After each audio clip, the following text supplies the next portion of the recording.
इस कहानी को जरा ध्यान से सुनिएगा क्योंकि ये कहानी आपके जिंदगी भर काम आएगी। नमस्कार दोस्तों, इंस्पायरिंग डे 2.0 यूट्यूब चैनल में आपका दिल से स्वागत है। एक बार की बात है, एक समय महात्मा बुद्ध नगरवासियों को उपदेश दे रहे थे। महात्मा बुद्ध कह रहे थे कि संसार के इस माया जाल में मत फंसो, संसार से ऊपर उठो, संसार से ऊपर उठकर ही तुम संसार को जी सकते हो। यहाँ कोई अपना नहीं होता। संसार के मोह माया वो फंस गया जिसने अपनी बुद्धि का इस्तेमाल नहीं किया। वह व्यक्ति जो समय पर अच्छे कर्म नहीं करता और बुरे कामों में जुट जाता है, वह आने वाले समय में बड़े दुखों का सामना कर सकता है, क्योंकि उसके बुरे कर्म ही उसके दुखों का कारण बनेंगे। इसलिए आप सभी इस संसार की मोह माया अर्थात इच्छा, लालच, क्रोध इत्यादि को ध्यानपूर्वक देखते हुए अपने कर्म करें। इतना कहकर महात्मा बुद्ध ने अपना उपदेश समाप्त किया और वहां से चले गए। महात्मा बुद्ध जब ये उपदेश दे रहे थे तो वहां पर उस नगर का सबसे धनी व्यक्ति वहीं पर मौजूद था और उस व्यक्ति पर महात्मा बुद्ध की बातों का बहुत गहरा असर पड़ता।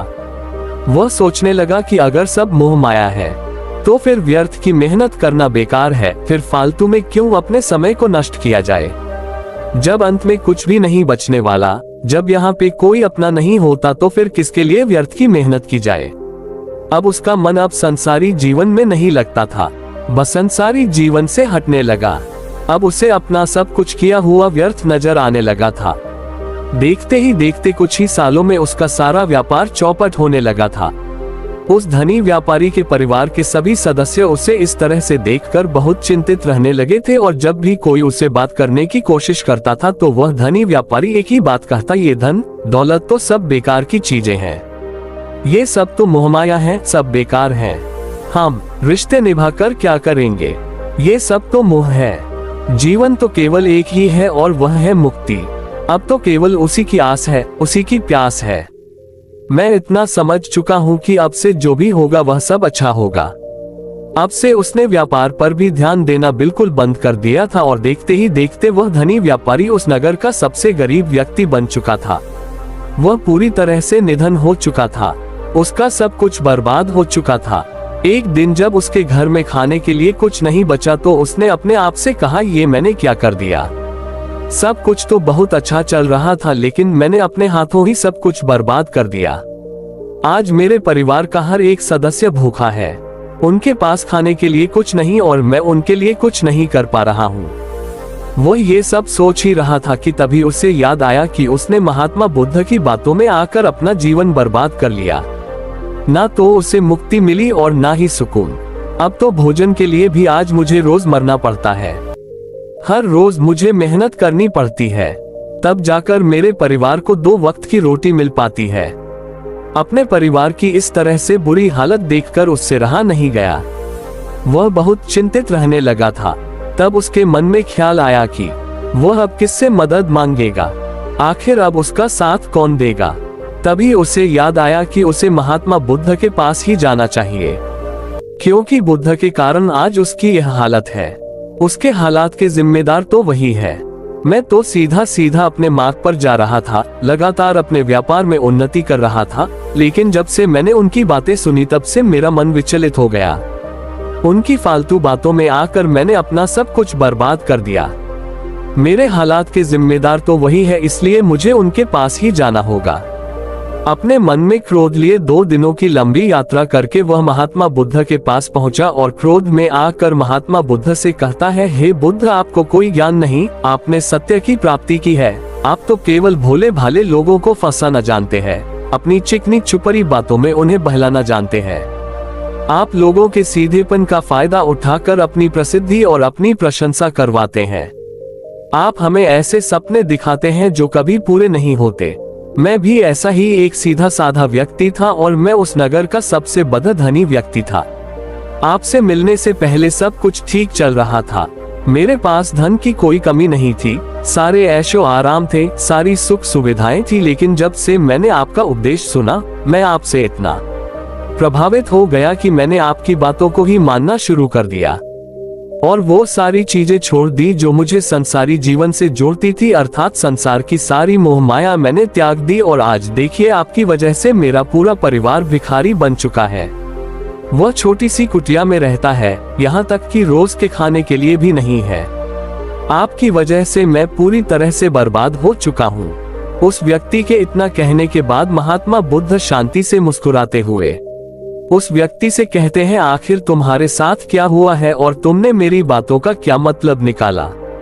इस पर वह व्यक्ति महात्मा बुद्ध को सारी बातें बता देता है। आप कहते हैं कि धन दौलत की इच्छा करना ये काम सब मोहमाया है, इसे भरा है। आप सांसारिक जीवन को बुरा कहते हैं और खुद इस संसार में आकर भिक्षा मांगते हैं। आप आध्यात्मिक जीवन को अच्छा बताते हैं, किंतु मेरा एक प्रश्न है, इस आध्यात्मिक जीवन से हमें क्या मिलता है? इससे हमें क्या लाभ? आपने कहा था कि हमें आध्यात्मिक जीवन से सुख प्राप्त होता है, लेकिन मैंने तो जब से आध्यात्मिक जीवन अपनाया है तब से मुझे केवल दुख ही दुख मिला है। यहाँ तक कि मेरे पास जो कुछ भी था वह भी सब में खो बैठा हूँ। आप लोगों को झूठा सुख दिखाकर उन्हें अंधकार में ढकेल देते हैं। क्या ये वास्तविकता नहीं? इस पर महात्मा बुद्ध मुस्कुराते हुए उस व्यक्ति से कहते हैं, बेटा तुम बहुत दूर से आए हो, अभी तुम विश्राम करो, रात को आकर मैं तुम्हें तुम्हारे सभी प्रश्नों का जवाब दे दूंगा। पहले तो उस व्यक्ति ने इनकार किया, लेकिन महात्मा बुद्ध के आग्रह पर वह व्यक्ति महात्मा बुद्ध की बात मान गया और आश्रम में जाकर विश्राम करने लगा। रात्रि के बाद महात्मा बुद्ध उस व्यक्ति के पास आए और कहा, बेटा मैंने एक व्यक्ति की बात सुना। वो कह रहा था कि एक हाथी हवा में उड़ रहा था। उसने तो ये भी देखा कि एक बड़ी मछली अपने पैरों से जमीन पर चल रही थी और एक कुत्ता समुद्र की गहराइयों में सांस ले रहा था। वह व्यक्ति महात्मा बुद्ध की सारी बातें सुनकर महात्मा बुद्ध से कहता है, फिर तथागत उसके आगे क्या हुआ? आखिर आप चुप क्यों हो गए? तभी महात्मा बुद्ध उस व्यक्ति को समझाते हुए कहते हैं, बेटा क्या तुम्हें लगता है कि ऐसा वास्तव में हो सकता है? इस पर व्यक्ति जवाब देते हुए कहता है, बुद्ध अगर आप कह रहे हैं तो ये अवश्य ही सच होगा, क्योंकि आप इतने बड़े ध्येय ज्ञानी हैं, आपने सत्य की प्राप्ति की है, तो आपके मुख से निकला हुआ हर एक शब्द तो सत्य ही होगा।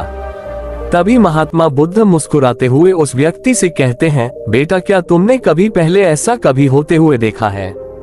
क्या तुमने कभी किसी हाथी को देखा है जो पर के साथ हवा में तेजी से उड़ता जा रहा हो? इसके जवाब में वह व्यक्ति कहता है, तथागत मैंने तो कभी नहीं देखा। तभी महात्मा बुद्ध कहते हैं, तुमने मुझसे प्रश्न क्यों नहीं किया कि आखिर वह हाथी आकाश में कैसे उड़ सकता है? इसके जवाब में व्यक्ति कहता है, आपके मुंह से सुनकर मुझे ऐसा लगा कि मानो बात सत्य हो और आप कह रहे हैं तो ये सत्य ही होगा, इसलिए मैंने आपसे एक भी बार प्रश्न नहीं किया। तभी महात्मा बुद्ध उस व्यक्ति को समझाते हुए कहते थे, कभी किसी की बातों पर मत जाना, बल्कि खुद विचार करो, संयम से सोचो कि उस बात में कितनी सच्चाई है। जो व्यक्ति कह रहा है क्या वह सच है? आखिर वह कहना क्या चाहता है? हो सकता है कि वह कुछ और कहना चाहता हो और तुम अर्थ कुछ और ही निकाल रहे हैं। कम से कम तुम्हें एक बार प्रश्न करके ये समझना तो चाहिए कि आखिर वह कहना क्या चाहता है।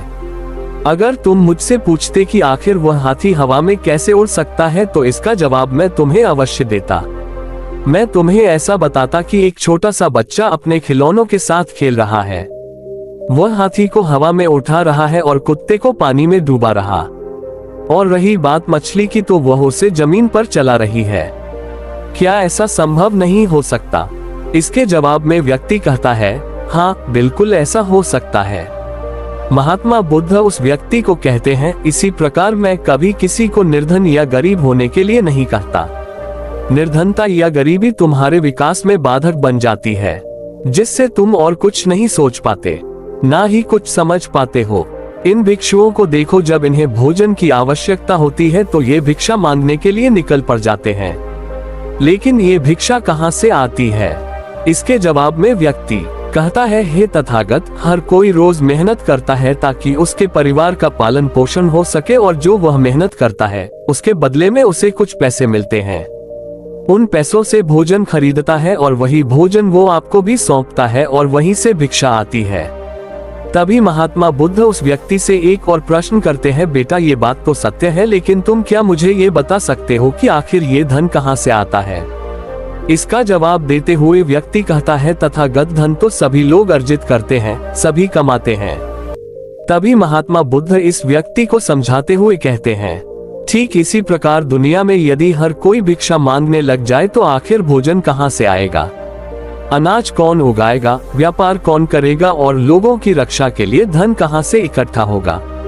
लोगों की जरूरतें कैसे पूरी होंगी? ये सुनकर व्यक्ति अचरज में पड़ गया और महात्मा बुद्ध से कहता है, किंतु है तथागत, आप ही तो कहते हैं कि मनुष्य की इच्छा, कामना और वासना, लालच और क्रोध, ये सभी मनुष्य के विकार हैं और हमें इनसे दूर रहना चाहिए, तभी वह आत्मज्ञानी कहलाता है। तभी महात्मा बुद्ध कहते हैं, बेटा मैं तो अभी भी यही कह रहा हूँ कि मनुष्य को इन सब चीजों से दूर रहना चाहिए। इस पर व्यक्ति महात्मा बुद्ध की बात काटते हुए कहता है, पर दुनिया तो इसी पर चल रही है, इसके बिना भला यह संसार कैसे चल सकता है? हर किसी को पैसों की जरूरत है, बिना पैसों के बाहर अपने परिवार को नहीं चला सकता, वह अपने परिवार का पालन पोषण नहीं कर सकता, वह अपने परिवार के लिए भोजन नहीं ला सकता और यदि वह पैसे नहीं कमाएगा तो वह भूखा मर जाएगा। तभी महात्मा बुद्ध कहते हैं, बेटा ये संसार इन चीजों से नहीं चल रहा है, इन चीजों से बिगड़ रहा है। इस पर व्यक्ति कहता है, ये तथागत आखिर आप क्या कहना चाहते हैं? मैं आपकी बात समझ नहीं पा रहा।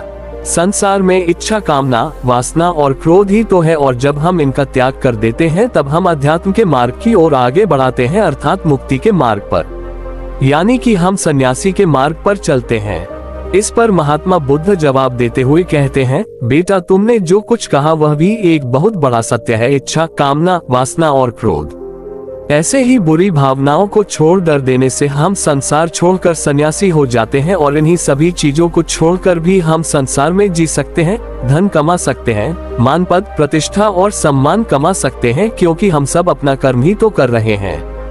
एक किसान खेती करता है पर वह अपनी खेती बिना बुरी भावनाओं के भी कर सकता है।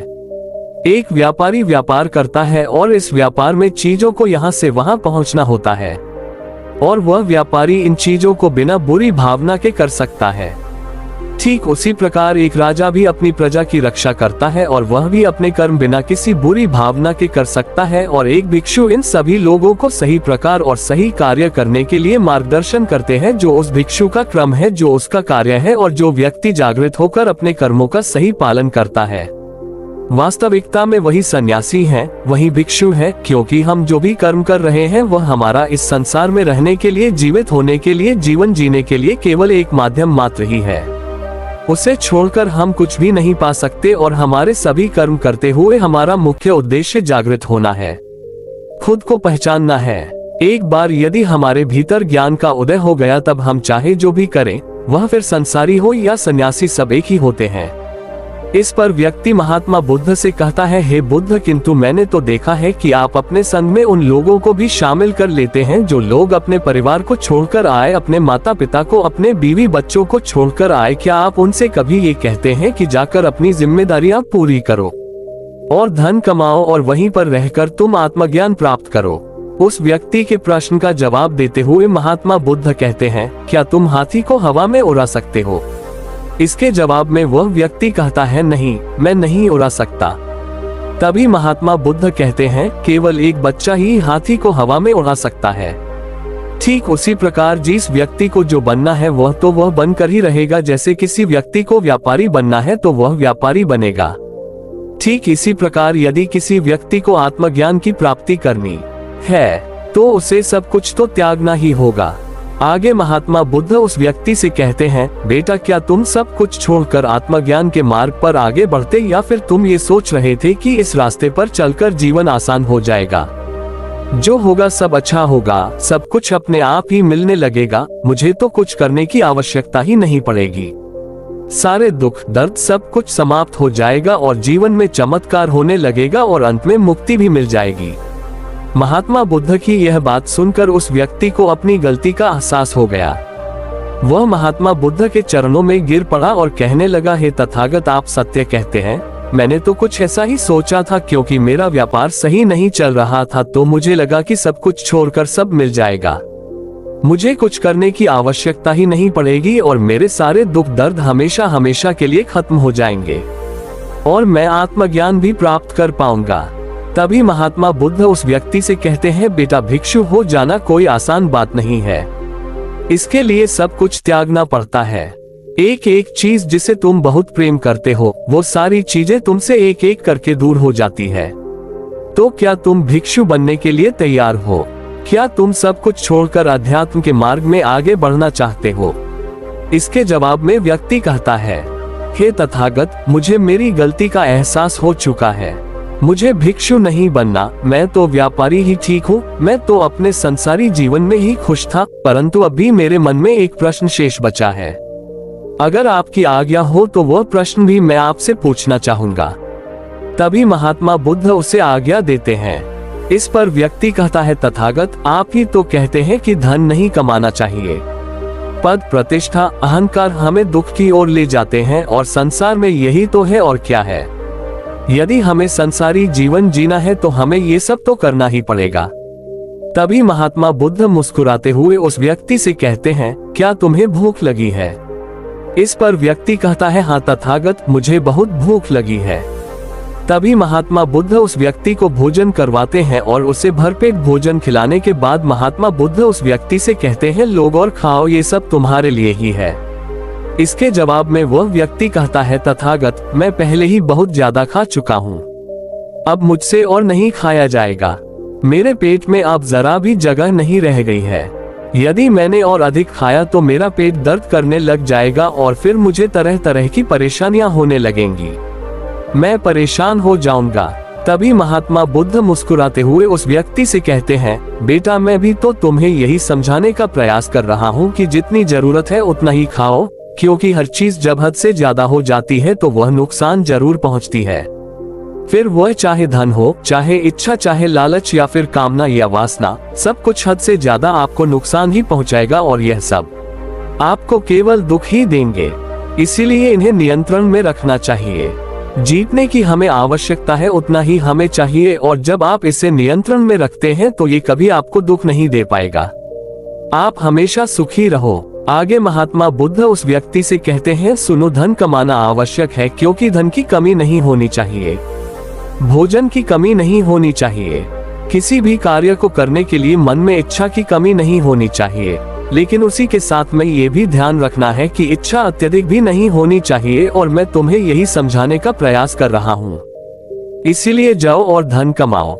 व्यापार से, अपने कर्म से न केवल अपना बल्कि दूसरों का भला भी करो। जब तुम अपने किए कार्यों की सांसारिक कार्यों से लोगों का भला करते हो, तब तुम में और किसी सन्यासी अर्थात किसी भिक्षु में कोई अंतर नहीं रह जाता। बस सभी के मार्ग अलग हो गए हैं, लेकिन मंजिल एक ही होती है और तुम कभी मार्ग से भटकना नहीं। तुम लोगों की संगत में रहना जो तुम्हें अपने आत्मज्ञान के सीधे मार्ग पर ले चले, जो सांसारिक जीवन से हटकर नए जीवन में प्रवेश करवाए, क्योंकि वे लोग बुराइयों से लड़ने में तुम्हारी मदद करेंगे, तुम्हें ताकत मिलेंगे और तुम लगातार बिना विचलित हुए अध्यात्म के मार्ग पर लगातार आगे बढ़ाते चले जाओगे। इतना कहकर महात्मा बुद्ध शांत हो गए। वह व्यक्ति महात्मा बुद्ध को प्रणाम करके कहता है, ये तथागत आपकी शिक्षा, ये तो बिल्कुल अलग है। आप जो कहते हैं उसके पीछे का अर्थ कुछ अलग ही होता है, बहुत सीधा और सरल, लेकिन हम उसे समझ नहीं पाते। आपके पास चमत्कार का आश्वासन नहीं है, पर आपके पास वह मार्ग है जिसमें मार्ग पर चलकर मैं अवश्य ही अध्यात्म को प्राप्त कर सकता हूँ, जिससे मेरा और लोगों का सभी का भला होगा। हे तथागत, ये मेरी ही गलती थी कि मैंने आपकी बातों का गलत मतलब निकाला और एक व्यापारी होकर भी मैंने अपने कर्म को छोड़ दिया और ये सोचने लगा कि अब अपने आप सब कुछ अच्छा ही होगा। लेकिन ये सत्य है कि अपने आप कुछ नहीं होता।